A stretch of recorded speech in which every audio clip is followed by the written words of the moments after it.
going on?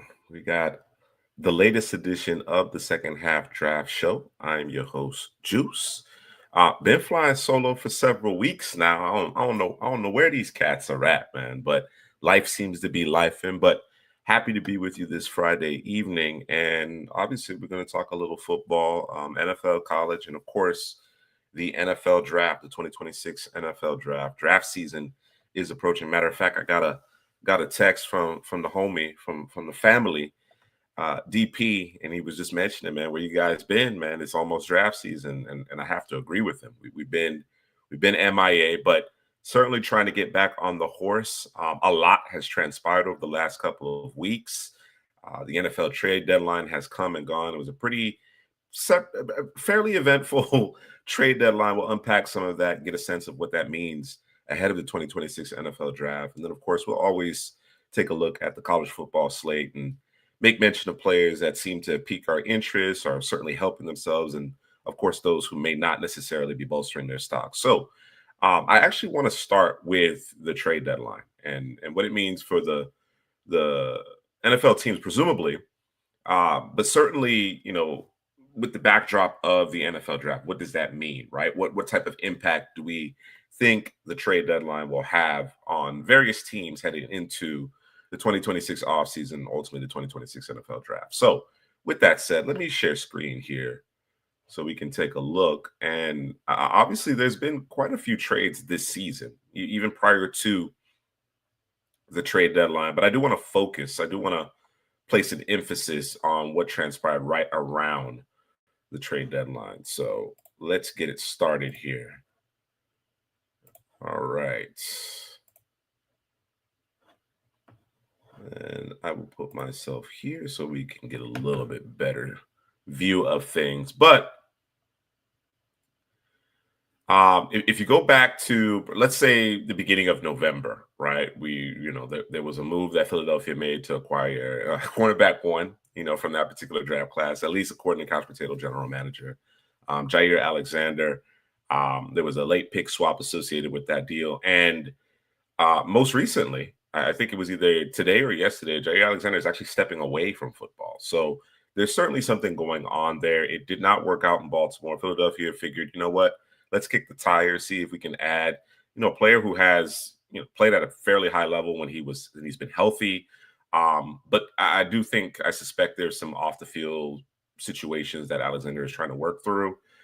So this one didn't necessarily materialize in anything, but it does highlight, at least in my mind, an area where even though Baltimore moved off of Alexander, I think their secondary, when you think about the names in their secondary, you would expect them to play at a higher level. I think part of that is a byproduct of the fact that their pass rush has been inconsistent. And of course, they made a move to add a pass rusher, and we'll get to that momentarily. Our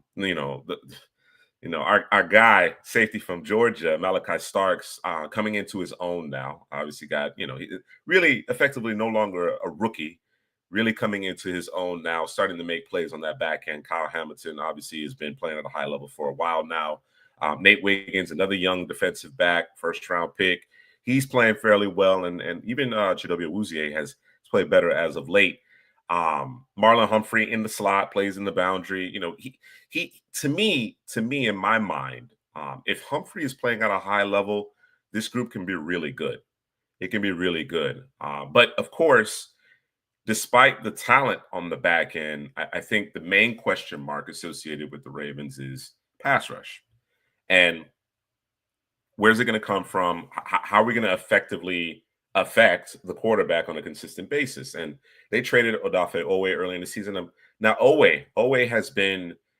has certainly gotten better over the years. And in fact, he put together a double-digit sack season. But clearly, the Ravens didn't think they were getting enough from him this year.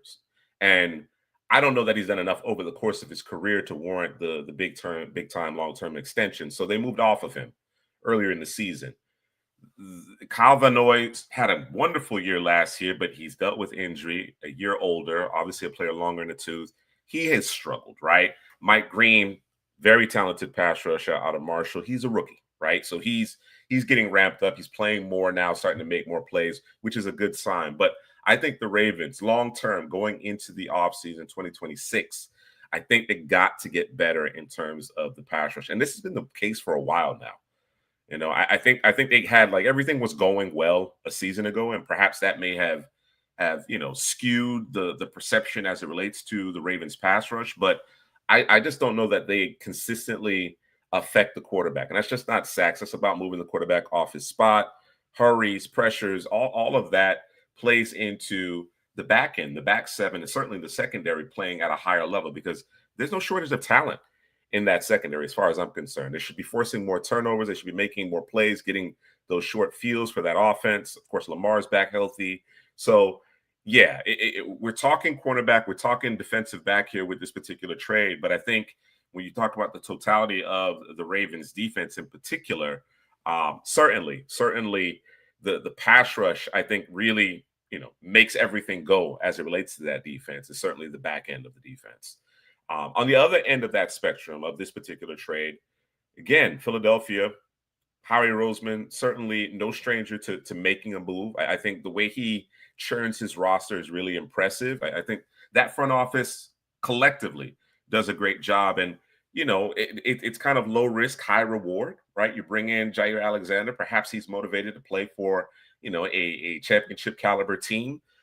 It just didn't materialize, unfortunately. But I really like the thought process here. I really like the thought process here. And again, I think the Eagles will be in the market. They obviously benefited from doubling down in the secondary this past draft with Quinyon Mitchell, the 2024 draft with Quinyon Mitchell and Cooper DeJean.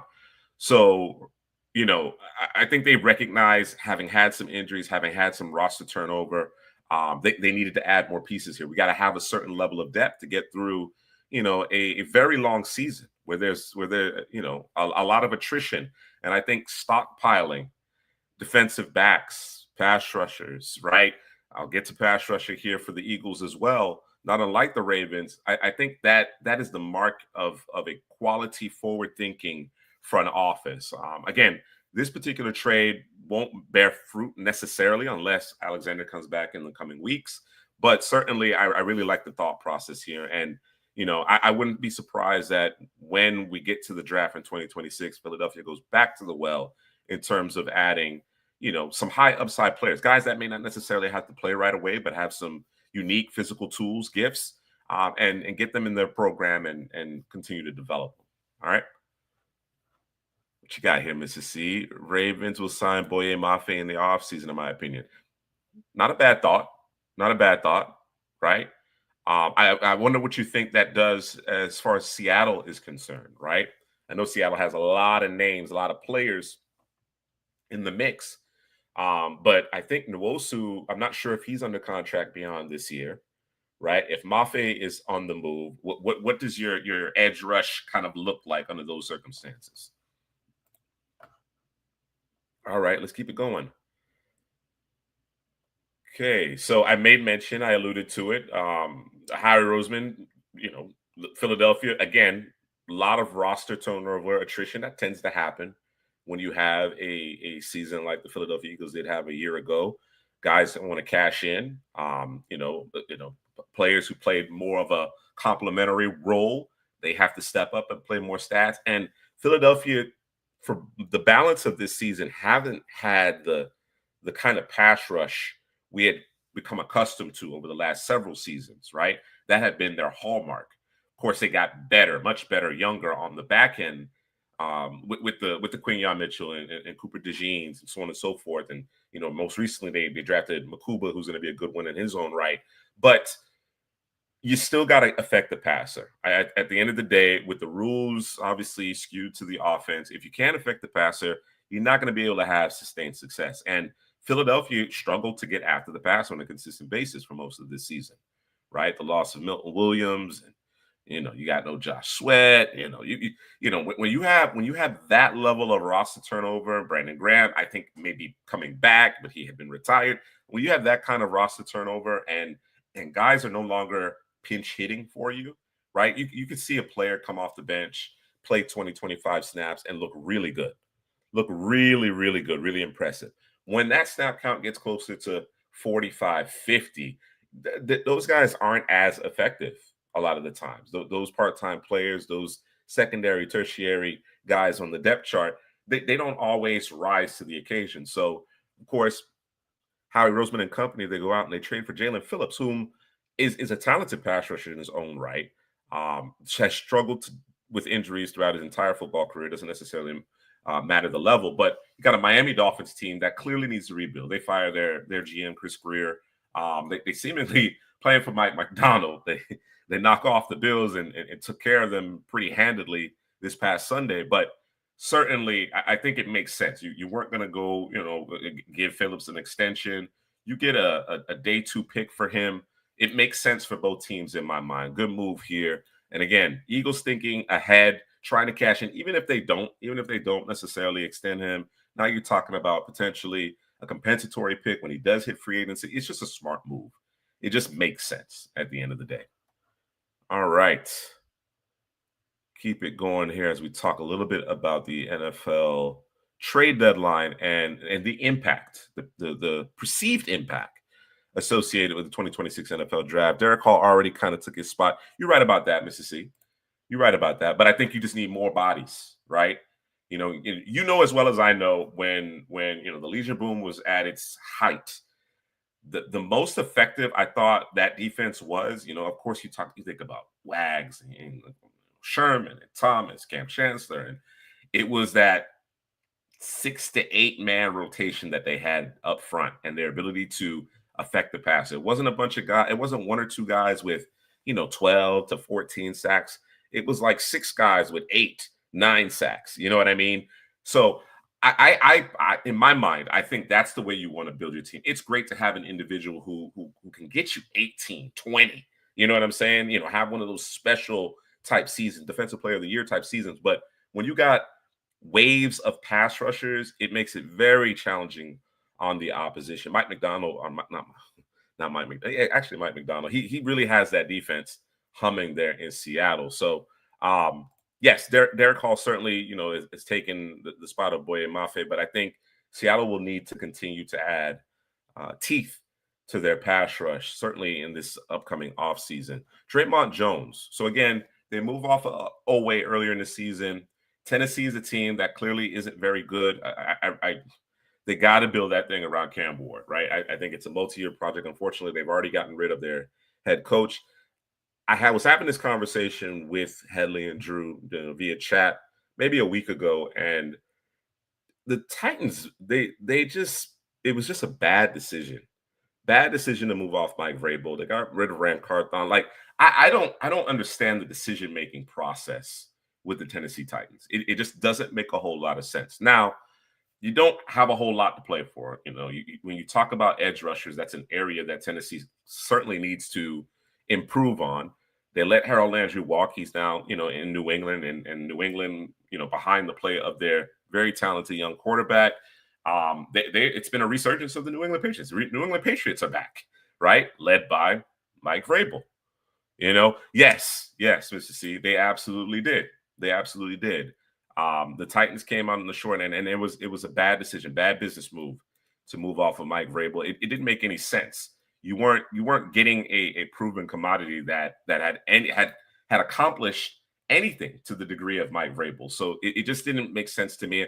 I guess they thought it was stale, and decided to move on. And to New England's credit, but the Draymond Jones edition.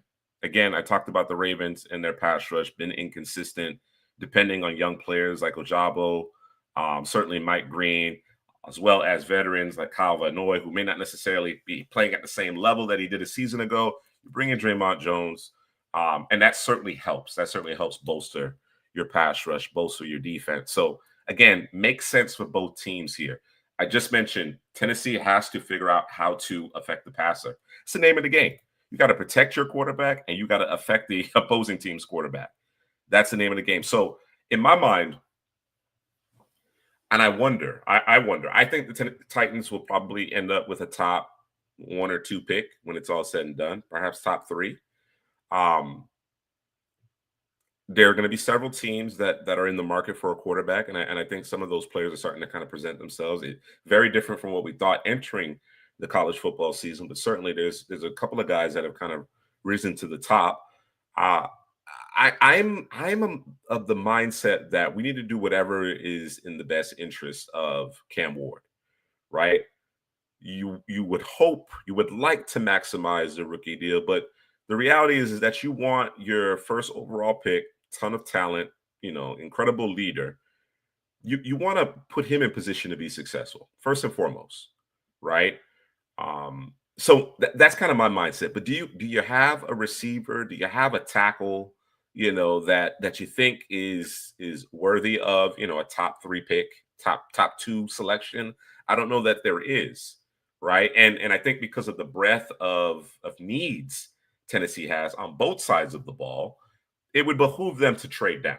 I think they certainly need to trade down. And again, the trade of Draymond Jones allows them to add some draft capital. And that has to be the mindset. A little bit earlier in the season, maybe a month ago, they traded away a player that I loved coming out and has had a very good season.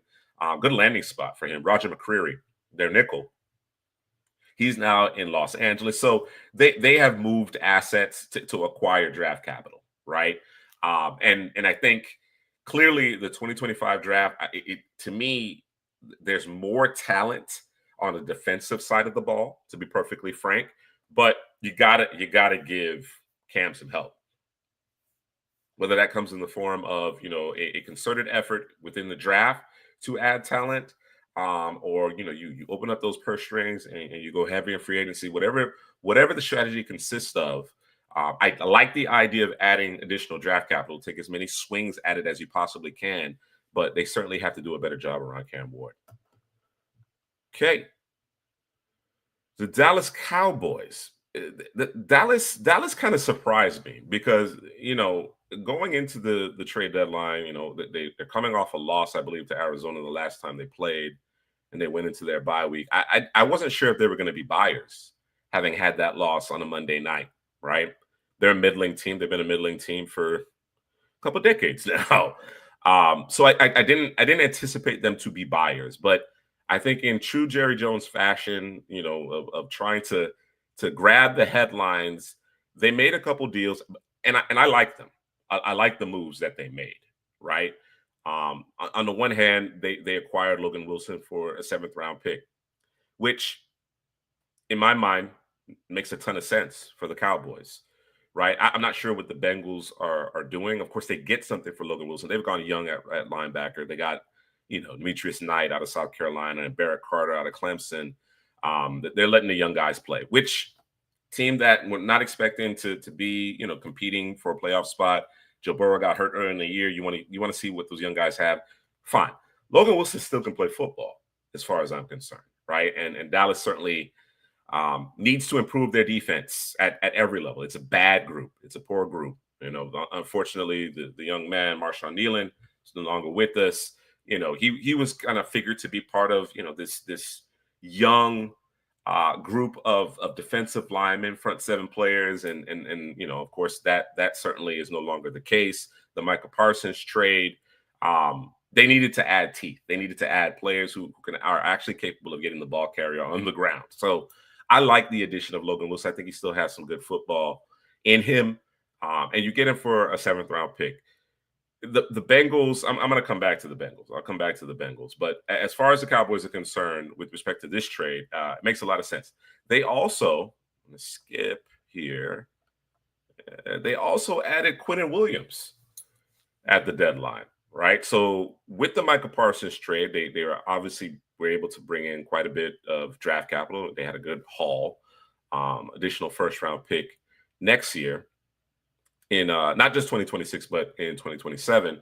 So they offered up their 2nd-round pick in 2026, one of their 1st-round picks in 2027, and Mozzie Smith, who has not panned out, right? Former 1st-round pick at defensive tackle for Quinnen Williams. And Dallas has been trying. They've been trying to figure out the interior of their defensive line. And they just haven't had the kind of success necessary in order to allow some young pass rushers. We think they have some upside, certainly Donovan Ezraku, let those guys kind of develop and do their thing on the edge. They needed to get better along the interior defensive line, stop the run, affect the passer from the interior. Quinton Williams is capable of that. It soured quickly in New York. New York, obviously, fire sale, very bad football team. Probably will end up with the first pick in the draft. Um, for whatever reason, Aaron Glenn and Quinton Williams did not see eye to eye for whatever reason. So here's the trade. The Jets get significant draft capital, and maybe perhaps they're able to kind of rehabilitate Mozzie Smith. So I wasn't expecting it with these two teams per se. I knew Quinton Williams had been potentially on the block. He had requested a trade, but I didn't expect Dallas to be, again, as I mentioned, a buyer at the trade deadline. And of course, they make the deal, which I like for Dallas. I think Quinton Williams, Logan Wilson, being very strong, stout through the middle of your defense goes a long way. Let's see what you got here, Mrs. C. I think the Dolphins should keep their coach and let him go at it with the quarterback that isn't Tua. It's an interesting thought.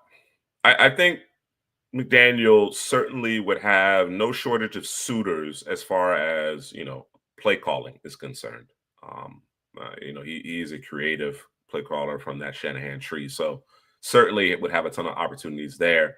It kind of depends on how they finish, in my mind, right? And then, of course, new GM will come in. You want to make sure that there's synergy in terms of the quarterback position, the head coach, and the GM. I would imagine the GM would want to be able to explore, another quarterback. Now, is Mike McDaniel willing to, separate himself from Tua, because he hitched his wagon to Tua. He was part of rehabilitating Tua's confidence, and he hitched his wagon to him. So is he prepared to move on from Tua? That would kind of be the question. So very interesting dynamic there, but I really do think it depends on how the Dolphins finish, how they play for Mike McDaniel. All right, let's back up a little bit here. Talked about Dallas, a pair of trades that they made, big splash at the deadline. You got the Jags and the Raiders, right? And Travis Hunter has been shut down for the remainder of the season. So that's a tough blow. He was just coming into his own on the offensive side of the ball. Brian Thomas Jr. has been a disappointment. When I watched Brian Thomas Jr. play, obviously he had a tremendous rookie season. Sophomore slump. He's had a sophomore slump. And one of the things that jumps out to me when I watch him play is that the play strength has to improve. His physicality at the catch point is almost non-existent. If the defensive back is in phase and challenges him, he's not coming down with the football. And I don't expect him in those instances to come down with every catch. I don't think that's realistic. But certainly, a player with his kind of, height and athleticism, you would expect to turn some of those 50-50s into maybe a 60-40, 70-30, and oftentimes it's just an incompletion, right? Staying on your feet, being physical, not getting off your, knocked off your route at the top of the stem. Like these are areas that he has to be much better in. So the Jaguars, they're kind of in an interesting spot. They certainly have their eyes set on the playoffs, of course, coming off a tough loss to the Texans.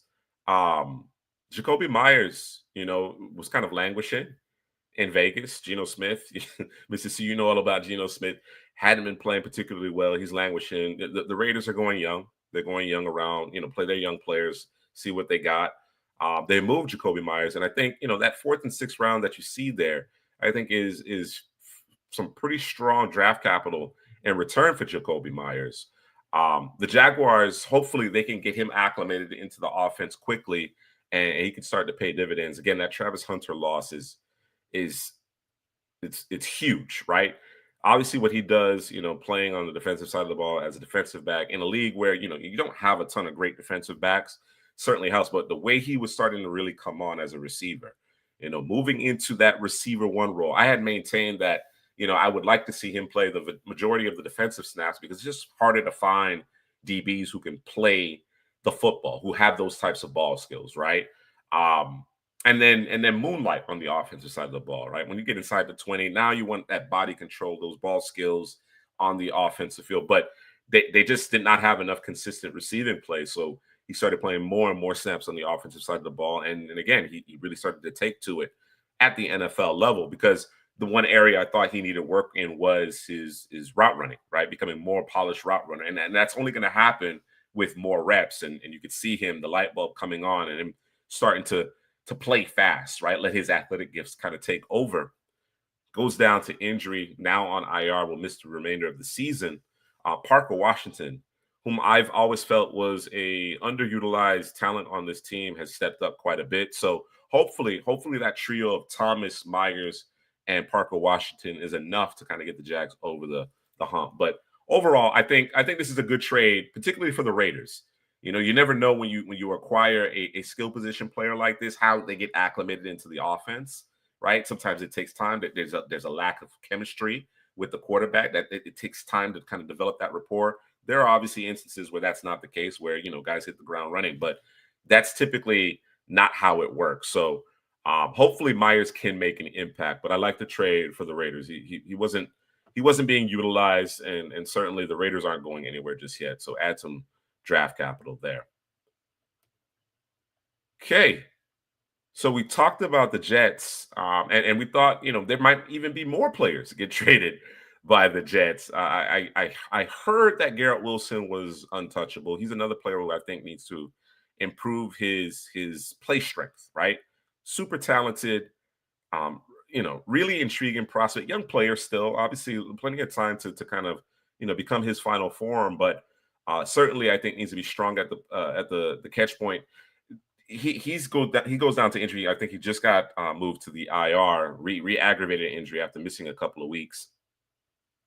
Apparently, he was untouchable, right? So Quentin Williams, we talked about, thought Breece Hall might be on the move during the trade deadline. At the trade deadline, I heard that there were rumors around maybe KC being interested. If Kansas City calls, you hang up the phone. Hang up the phone, right?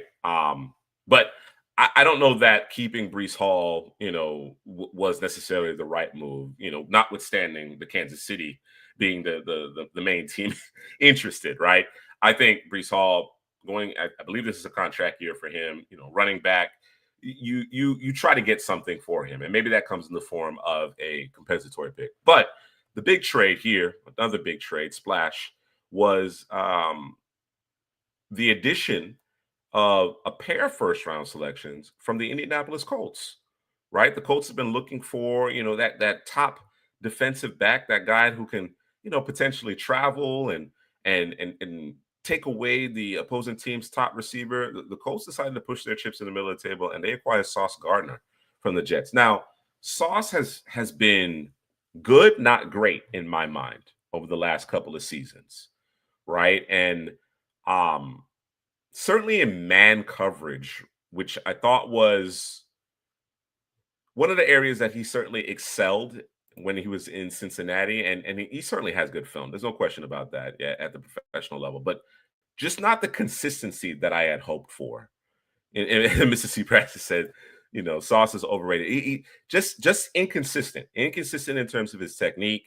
I think this system in Indianapolis is a great fit for him. I think Sauce, you know, being able to play in a deep third, keep his eyes on the quarterback and the ball, can make more plays on the ball that way. I think his length and athleticism certainly give him the opportunity to make plays on the football if he understands where he's at. And I think there's perhaps a little less emphasis in terms of his technique, which, you know, at times kind of falters. So I think the landing spot makes a lot of sense. Now the question is, did Indianapolis overpay? And I think based on Mr. C. Preskey's opinion of Sauce being overrated, he might say, yeah, I think this was steep. I think this was steep. I think the actual contract itself isn't bad, all things considered, but a pair of first round picks for a corner who may not necessarily have been playing great football, you know, decent to good, but not great football. And then Adonai Mitchell, who had fallen out of favor with the coaching staff, right? And actually got a chance to watch him a little bit during the Thursday night game. And of course, you know, statistically wasn't a really great game, but you could see his ability to create separation. He was matched up with Christian Gonzalez and did a pretty good job of creating separation, right? It was just a matter of the ball actually getting to him and Justin Fields having his struggles and so on and so forth. But I'm intrigued. I'm intrigued that it certainly was an area where the Jets needed to add some more talent, right? You mentioned Garrett Wilson, but it just kind of been Garrett Wilson and really nothing else. You know what I mean? So teams are able to kind of take him away. And as I mentioned, Garrett Wilson could stand to get a little bit stronger and be more competitive in those 50-50 type of situations. But Adonai Mitchell, to me, now we're talking about going into 2026, an intriguing pair of young receivers that can make plays, that can stretch the field, make plays at every level. Mitchell has a little bit different body type, slightly different body type, a little bit taller as well, give you a bigger target there in the red zone. So I like the addition. I like the move for the Jets. It wasn't working. It wasn't working with Sauce. It wasn't working with Quinnen Williams. It's time for a hard reset right now. Of course, they have to make good on these selections, but the time will tell. Time will tell ultimately whether or not the Jets, whom have issues organizationally, ownership, they have their issues, are able to actually cash in on all of the draft capital that they've amassed here at the trade deadline. Just Field said JSN turned 50 balls into 90-10. Listen, man, I fully understand why those very talented Ohio State receivers said that JSN was the best among them, right? The Olaves, the Wilsons, that JSN was the guy. He was the cream of the crop. You know what I mean? So yeah, man, JSN's the real deal. And again, he plays to me with the requisite physicality at the catch point. You know what I mean? You're not going to knock him off the catch point. You're not going to rough him up, at the top of the stem, and then he can't concentrate on the football. You know what I mean? So you got a good one right there, Mr. C. Definitely got a good one. Great. Let's take a look here. Keep it going. Speaking of your Seattle Seahawks, they add Rashid Shaheed, which excuse me, I love it. I love it. Seattle has some injuries in their receiving room with Torrey Horton, who was just kind of coming on. He was just starting to really come on. He goes down to injury. Cooper Kupp obviously has struggled to stay healthy. Rashid Shaheed is a player, man. You talk about the New Orleans Saints, and I think certainly, top to bottom, there's a dearth of talent, but Shaheed was one of the good ones on that team. Again, another team that I'm anticipating picking in the top 5, perhaps top 3. It's about amassing draft capital. Shaheed, all likelihood going into a contract year, you get something for him. A 4th and a 5th, I think is certainly worth the price of admission because the attrition, the roster attrition, the injuries that Seattle is amassing, they needed to add some reinforcements to their receiving room.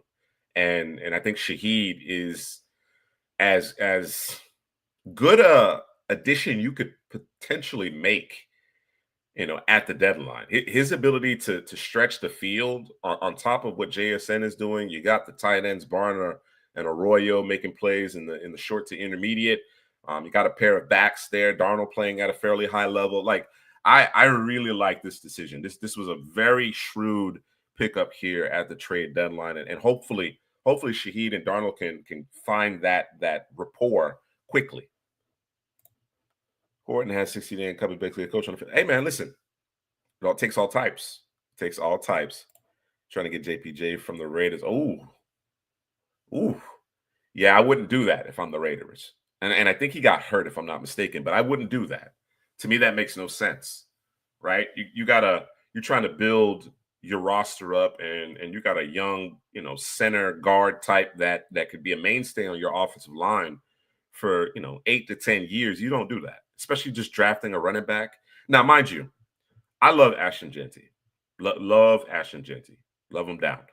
The problem I have with the Jeanty selection to the Raiders is the fact that your rest of your roster is not ready for a first-round running back, right? And if this is true, if there was any actual legs to this potential trade, that to me is just bad roster building because you just invested in a running back in the first round in the top 10. You have a quarterback that's mid 30s, hasn't necessarily had a ton of success. Throws a pretty ball, don't get me wrong. Gino can spin it, but hasn't had a ton of success in his career.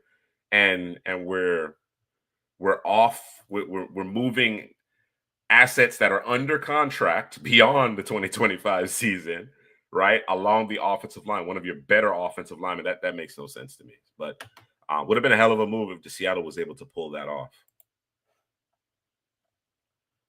Okay, next up we got the Bears, and at the deadline they added Joe Tryon Shoyinka. That's Drew's guy. So the Bears obviously trying to add some depth to their pass rush rotation with this selection. The Browns, pick swap. They move up into the 6th round, give up a 7th. Kind of a ho hum trade as far as I'm concerned. But I mentioned it earlier. I think it's important.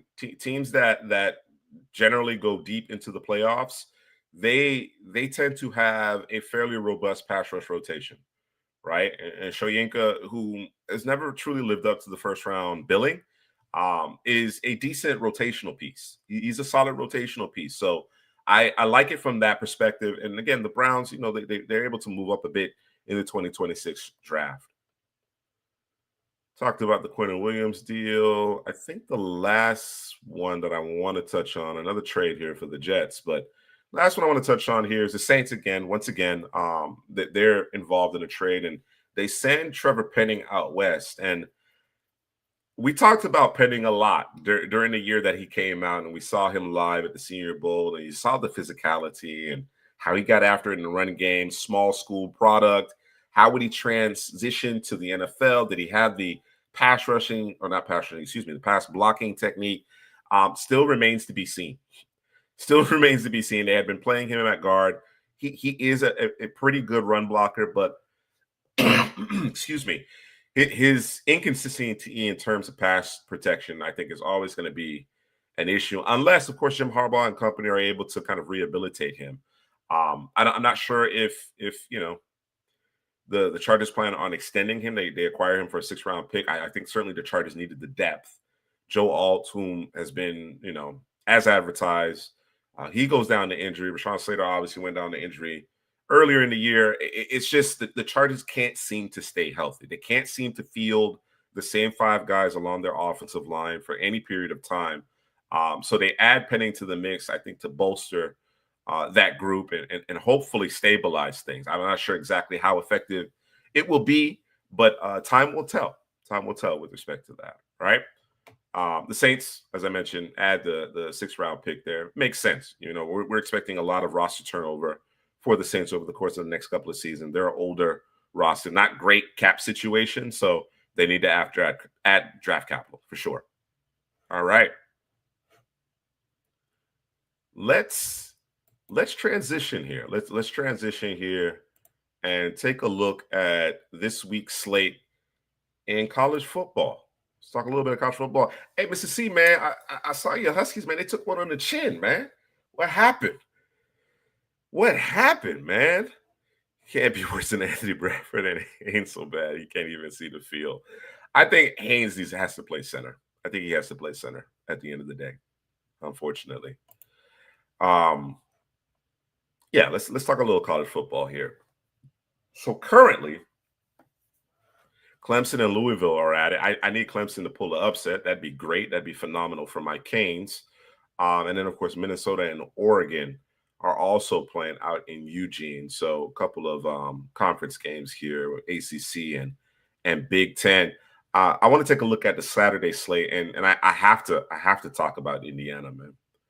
Got to talk about Indiana. Indiana was ripe for the picking, right? Penn State was playing good football. They had Indiana in the crosshairs, to pull the big upset, and got to give it to them. This team has a certain grit to it. Excuse me. This team has a certain grit to it, and Fernando Mendoza, when in that pressure moment when you had to have it, right? He puts a drive together. He makes a throw under pressure. Great, amazing catch, I believe, by Cooper, the receiver. But just finding ways to make plays when it matters most. He threw a pick late in the game that you thought that might be it, that might do it. He did not let that phase him. I think those are the types of things. Those are the types of games, drives that not just develop characters, but starts to kind of define who that player is. And when you don't get too high or too low, and you're able to kind of bounce back and not let it snowball, I think that's the markings of a really good quarterback, and having that appropriate nervous system in crunch time. So currently Mendoza is in the pole position among the quarterbacks, man. I was a little bit later to the party, but having watched him in the closer contests, not the blowouts, not when everything is going perfectly, but the game earlier this year against Iowa. Iowa's a tough out. Iowa played them really well. Iowa, in fact, punched Indiana in the mouth. They were able to come away with that win.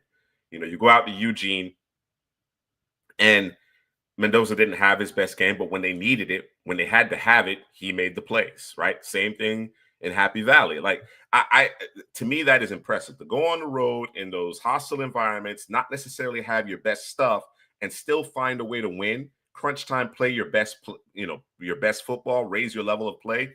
Yeah, he's QB1 for me for sure. Um, Another team that is having a great year, Mike Elko has Texas A&M humming. They're humming. You know what I mean? You talk about how the SEC has a tendency to kind of beat itself up, cannibalize itself. Doesn't seem to be affecting Texas A&M this year. Both sides of the football. We talked about a lot about Cassius Howell coming into this year. He's obviously playing at a high level as well. So Marcel Reese and company, they are getting it done. They are getting it done. Texas A&M, again, going to be a tough out. South Carolina, a disappointment. Lenore Sellers has shut it down. I'm hearing rumors perhaps transferring to Miami. Drew sent me the text earlier today. I'll take that. I'm ready to move on. Life after Carson Beck. So certainly open to that. But really disappointing season for South Carolina. South Carolina always has NFL talent on their roster, but they just can't seem to put it together and string enough wins together to make some headway in the SEC. So Lenore Sellers making a business decision here, shutting it down and entering the transfer portal. The Notre Dame-Pittsburgh game is a significant one. I think you got some good running backs in this particular matchup. Pittsburgh, man, I know Notre Dame is favored by 12.5, 2 scores, but Pittsburgh is just one of those teams that throws a wrench in your season, man. They just have a knack for it. I do expect Notre Dame to come away with the win if they do the right thing and they feed Jeremiah Love and Price. They shouldn't necessarily have a problem here, but you just got to be careful, especially on the road against Pittsburgh. Michigan Northwestern, I expect Michigan to win. Justice Haynes has been terrific this year. Basham and company on the defensive side of the ball. Just want to see Bryce Underwood continue to get better. Want to see him continue to make those incremental steps in his play. South Florida, shout out to the alumni, my former college, my undergrad years. South Florida just needs to keep winning. They could find their way into the college football playoffs if they just keep winning. Got to keep winning. Let's see what else we got here. I don't know that there's anything else that really piques my interest in terms of that 12 o'clock window. Of course, we've had a number of head coach firings, right? Including Brian Kelly of LSU. I think it's getting ugly, right? I think LSU is trying to avoid paying the buyout money, and now Brian Kelly is going to court or whatever the case may be. Not a good look. Not a good look for LSU. Alabama, Oklahoma. Alabama has seemingly found their stride. Now, I'm a little surprised at this line, -6.5. I thought it might be a little bigger, but then again, Oklahoma's ranked 11th. Mateer's back in the lineup. Ty Simpson is trying to make his case as to be the first quarterback off the board. And I had a chance to watch some of Ty Simpson's game last week. And they were playing LSU, by the way, and saw Garrett Nussmeier get pulled in that one. And you just talk about a guy that just kind of fell off the face of the earth, unfortunately. Not a good look for him. But I wasn't thoroughly impressed by Simpson. Now, LSU has a really good defense. Don't get me wrong.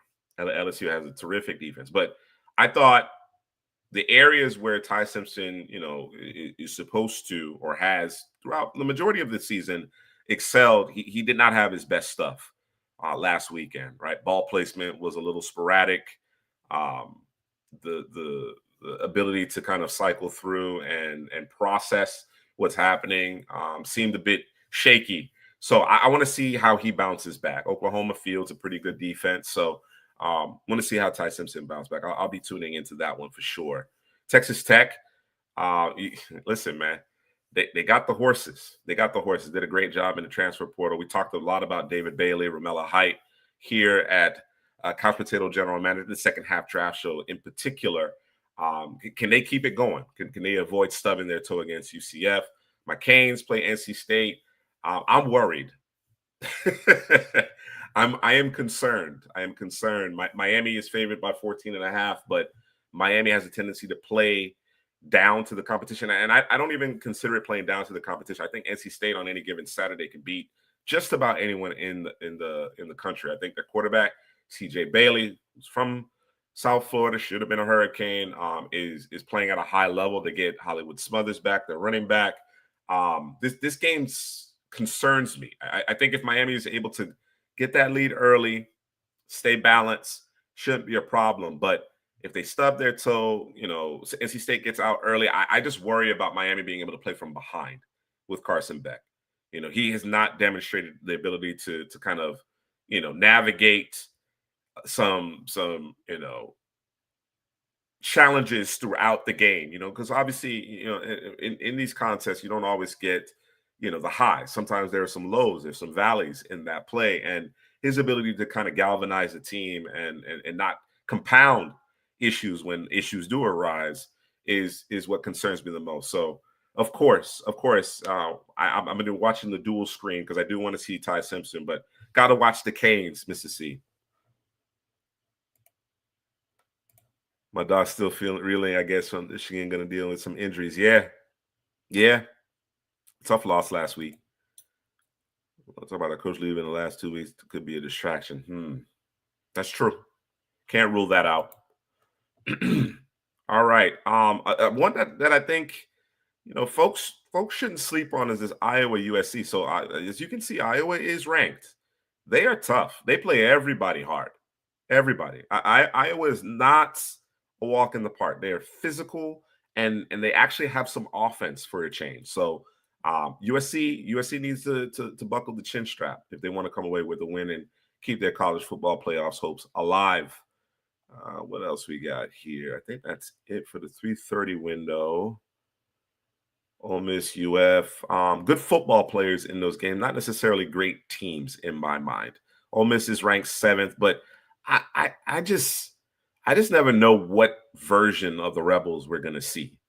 Right, from week to week, they could look like one of the better teams in the country, right? A top 10 team, top 7 team in this case, or an unranked team, right? And I'm sure you could say that about any number of college football teams, but Ole Miss is a bit of a enigma for me. UF, of course, they moved off of Billy Napier, which I'm excited about because now we can go pilfer players from that roster.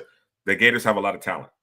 No question about it, whether it be underclassmen or guys that are going to be heading into the 2026 NFL draft. A lot of talent on that roster. So that's the reason why I'm just kind of like, you never know.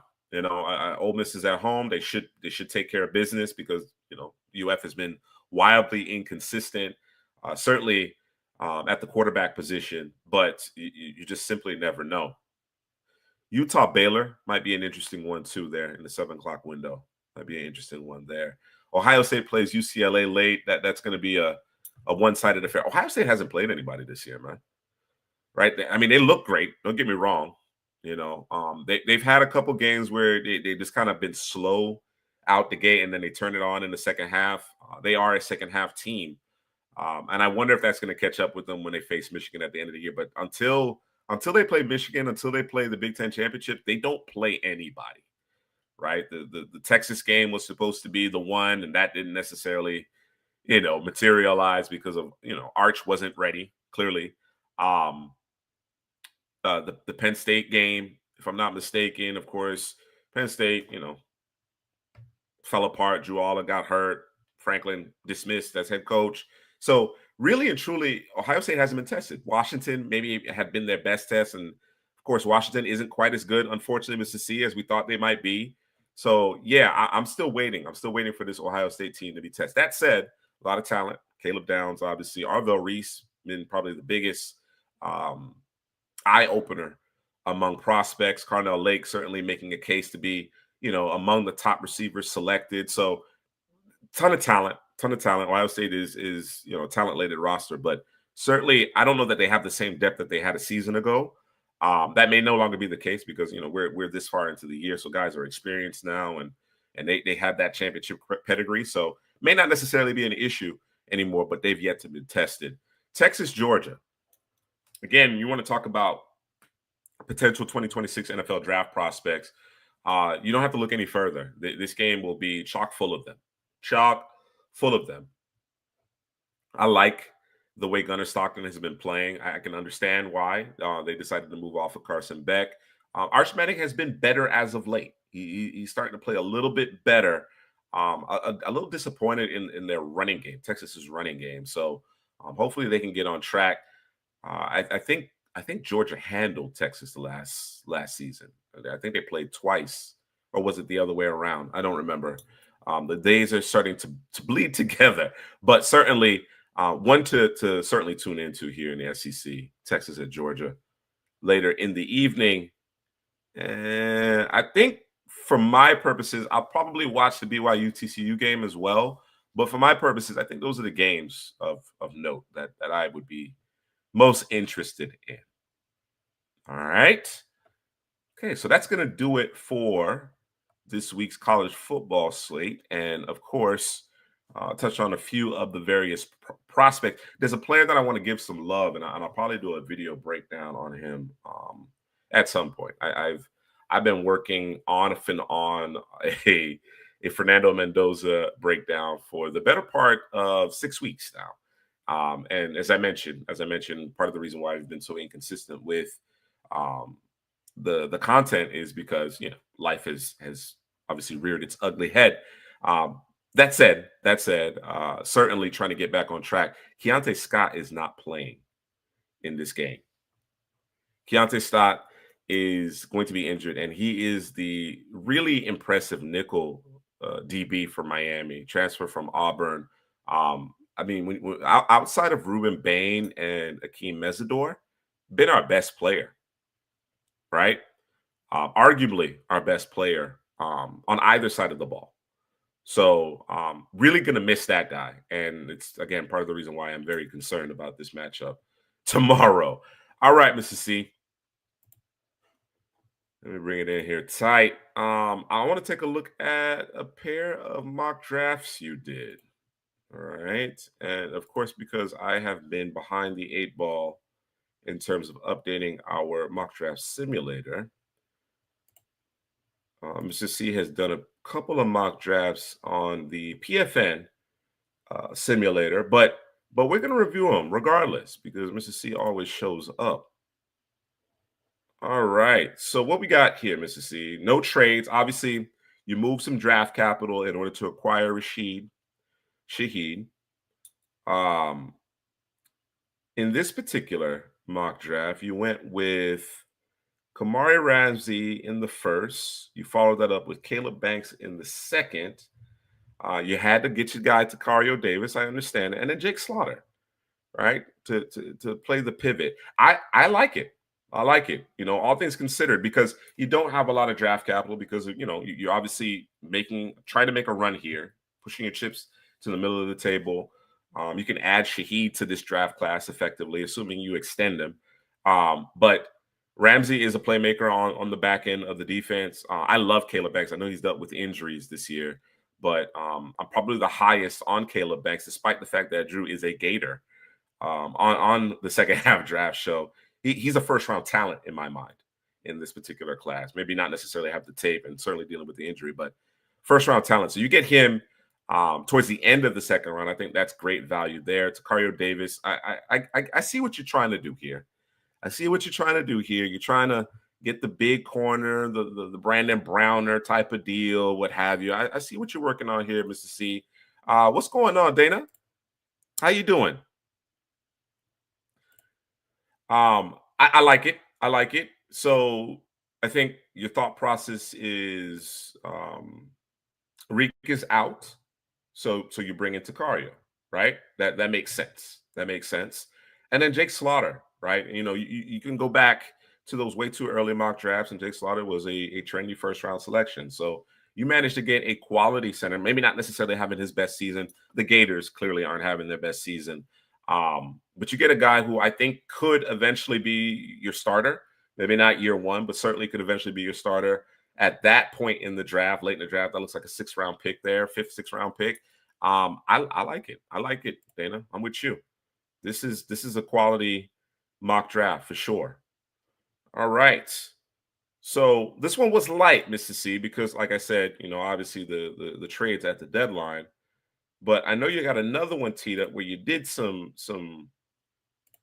deals. You moved around the board a little bit. So let's see what that one looks like. Okay. So I suspect several trade downs in this one. Hey, Dana, what's the plan at QB? What's the plan at QB? That's what I'm trying to understand. Aren't we all, Dana? Just one day at a time. That's all I can say. One day at a time. Chris Bell. Chris Bell, Mr. C. Yeah, I'm on board. I think Henley and Drew were probably a little ahead of me on the Chris Bell tip, but that frame and that kind of speed is really impressive.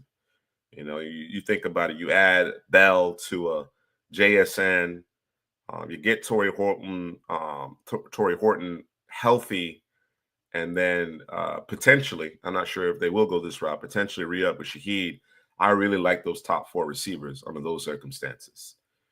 I know Bell is a handful, man. I mean, you can hit him on the mesh route, and he'll take it the distance. He'll break a tackle and take it the distance.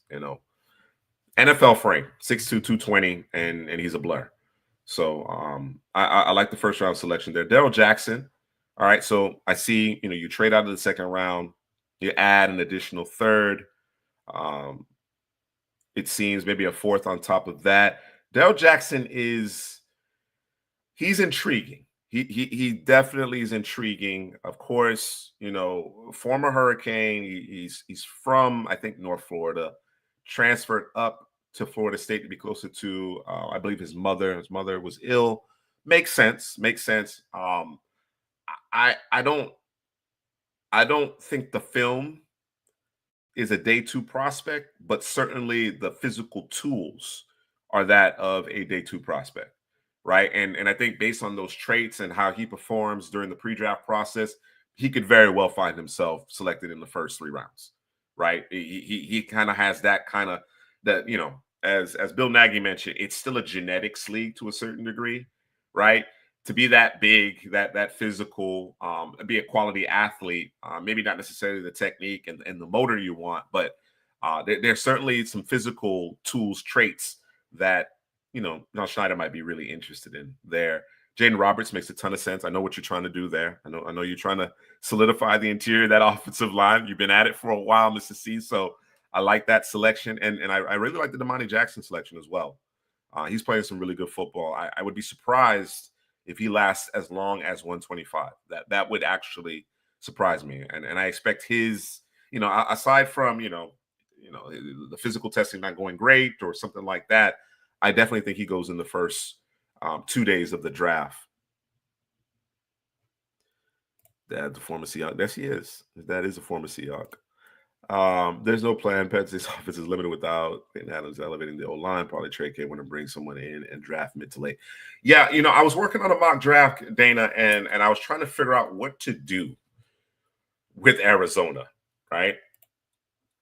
Where could you trade Kyler Murray, where a team could absorb that contract and also net the kind of draft capital you would expect of, still relatively young quarterback, right?